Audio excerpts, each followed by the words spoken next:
একটা সময় ছিল যখন শিক্ষকতা কোনো জব বা চাকরি ছিল না। গ্রাম বা শহরতলির মধ্যবিত্ত বা অতি মধ্যবিত্ত ছেলেমেয়েরা নিজেদের যোগ্যতায় এই পেশাটা অর্জন করতেন। প্রথম দিকে তাদের বেতনও তেমন ছিল না। কালে কালে এসএসসি নামক পরীক্ষা এলো, লোকনীয় বোর্ড তৈরি হলো, আর একদিন আসলো 2016 সাল।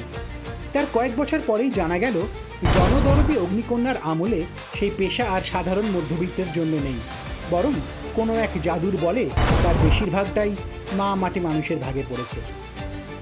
এসএসসি পরীক্ষা এবং তার দুর্নীতি নিয়ে কয়েক গ্যালন পরিমল কালি খরচ হয়েছে, অনেক লেখালেখিও হয়েছে, কিন্তু প্রশ্নটা যেখানে ছিল সেই তিমিরেই রয়ে গেছে।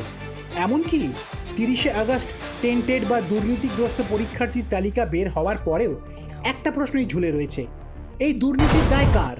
কে নেবে দায়িত্ব? আজ আমরা নিম্বু পানির স্টোরিতে সেই দিকেই কিছু প্রশ্ন ছুড়ে দিচ্ছি। উত্তর না হয় আপনারাই দেবেন।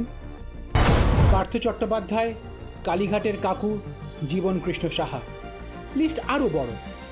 সেই সব নাম নিতে গেলে সব বাস্তে গা উজাড় হয়ে পড়বে। সেই সব কাহিনী বাংলার আম জনতার ঘরে ঘরে চর্চিত হয়েছে। কিন্তু এই কয়েকদিন আগেই ঠগ ক্যান্ডিডেটদের যে তালিকা প্রকাশ পেয়েছে, তারপরেও সত্যতাই পরম ধর্ম বলা পলিটিশিয়ানদের বড় ভেগ মনে হয়। 1804 জনের তালিকাতে একবার চোখ বুলিয়ে দেখুন, অনেকগুলো নামের সঙ্গে জড়িয়ে রয়েছে বর্তমান শাসক দলের নাম। আমরা জাস্ট ছোট্ট করে সেই নামগুলো তুলে ধরছি। এই লিস্ট তৈরি করেছে খোদ স্কুল সার্ভিস কমিশন, ফলে বলাই বাহুল্য সঠিক তথ্য প্রমাণ না নিয়ে বা নীল সাদা বাড়িতে বসা হর্তাকর্তা বিধাতাদের সম্মতি ছাড়া এই লিস্ট কখনোই তৈরি হয়নি। ফলে একদিক থেকে সরকারও দুর্নীতি যে হয়েছে এই লিস্টের মধ্যে দিয়ে সেটা স্বীকার করে নিয়েছে। কি সেই নামগুলো একে একে জেনে নিই। অঙ্কিতা অধিকারী, মেখলিগঞ্জ টিএমসি সংগঠনের সদস্যা। বাবার নাম পরেশচন্দ্র অধিকারী, শাসক দলের এমএলএ। অঙ্কিতা 2022 সাল পর্যন্ত ইন্দিরা গার্লস স্কুলের রাষ্ট্রবিজ্ঞানের শিক্ষিকা ছিলেন, কিন্তু দুর্নীতির অভিযোগে তার চাকরি চলে যায়। আবার দুর্নীতিগ্রস্তদের লিস্টেও তার নাম জলজল করছে।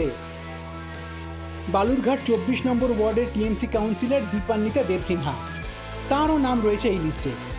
একজন লোকাল জনপ্রতিনিধির শিক্ষকতার কাজ করার প্রয়োজনটা কি ছিল, সেটাই এখন প্রশ্নের। রাজপুর সোনারপুর পুরসভার কুহেলি ঘোষ শাসক দলের গুরুত্বপূর্ণ পদে রয়েছেন, কিন্তু তাঁরও শখ হলো স্কুল টিচার হওয়ার। শেষে লিস্টে নাম এসেছে তাঁরও। পানিহাটির এমএলএ স্বপন কুমার ঘোষকে চেনেন না এমন লোক খুব কমই আছেন। দলের লোকেদের কাছে উনি হলেন সোদপুরের নবরূপকার।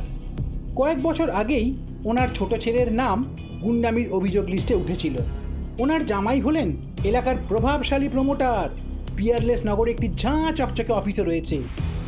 এককালের সাইকেল ভ্যানের গেঞ্জি বিক্রেতা কিভাবে কোটি কোটি টাকার মালিক হলেন, সেটাই এখন লাখ টাকার প্রশ্ন। যাই হোক, সেই জনপ্রতিনিধির বৌমা শম্পা ঘোষের নাম আবার এই দাগিদের লিস্টে রয়েছে।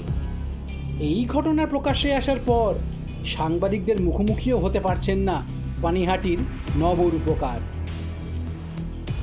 তালিকা এখানেই শেষ নয়। কবিতা বর্মন উত্তর দিনাজপুরের টিএমসি জেলা সংগঠনের মাথা ছিলেন 2018 থেকে 2023 সাল পর্যন্ত। তার মধ্যেই কখন যে টুক করে এসএসসি পরীক্ষা পাশ করে শিক্ষিকার পদে বসলেন অনেকেরই জানা ছিল না। জানা গেল কখন না, দাগি তালিকাতে যখন তার নাম এলো।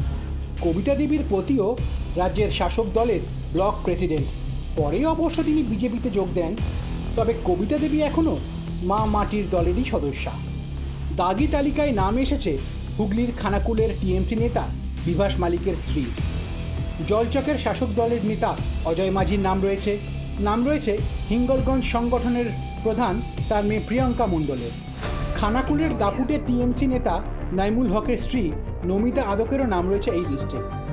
নাম রয়েছে হুগলি জেলার টিএমসি সদস্য শাহিনা সুলতানা।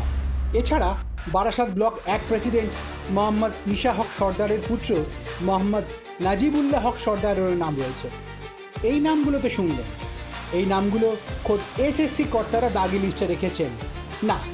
তারপরেও লজ্জার মাথা খেয়ে এরা বলে বেড়াচ্ছে সততার কথা, আর সর্বোচ্চ নেত্রী এবং তার সুযোগ্য আলালের ঘরে দুলালের বক্তব্য কী হবে সেটা তো আন্দাজি করতে পারছেন।